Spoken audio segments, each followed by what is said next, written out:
the best native lechon in town. Kita nyo naman kung gaano kabigat yung linya na yung Kamukgang. Ito, yung kanilang lechon dito Kamukgang. Syempre, titikman na natin yan. Kung talagang legit ba, talaga namang best in town. Ito nga, lechon de Tarlac mga Kamukgang. 1,000 pesos. So, lagpas 1 kilo Kamukgang. So, 900 per kilo ang kanilang lechon dito sa lechon de Tarlac Kamukgang. Ayan siya. So, ito mga Kamukgang, test na natin kung legit ba na native talaga. So, sa balat muna tayo mga Kamukgang. Sausaw natin sa gravy nila. Dito sa lechon sauce nila. Tinatikman na natin Kamukgang. And let's go Kamukgang oh. Mukbang na Kamukgang!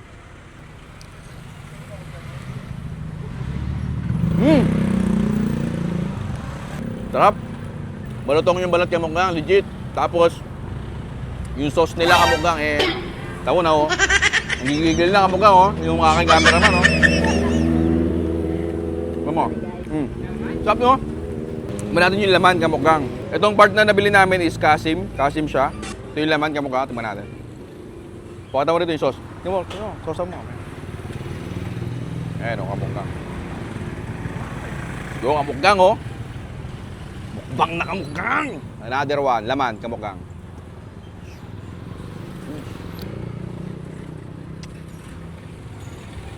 Malasa yung laman. All in all, masarap yung lasa niya Kamukgang. For me, legit to. At worth it dayuhin. Mura din yung price niya. Hindi siya masyadong pricey. Sakto lang yung lasa niya. Talaga namang el solido, el quality yung balat Kamukgang. Napakalutong ngayon. No? Kita nyo naman Kamukgang.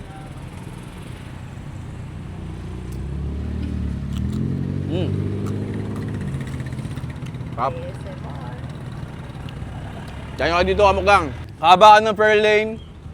7th Street, Lechon de Tarlac. Basta may solid na food tripan aming pupuntahan. Basta nag-trending pipilahan kahit mahaba yan. Kung sigurado naman mabubusog sa sarap.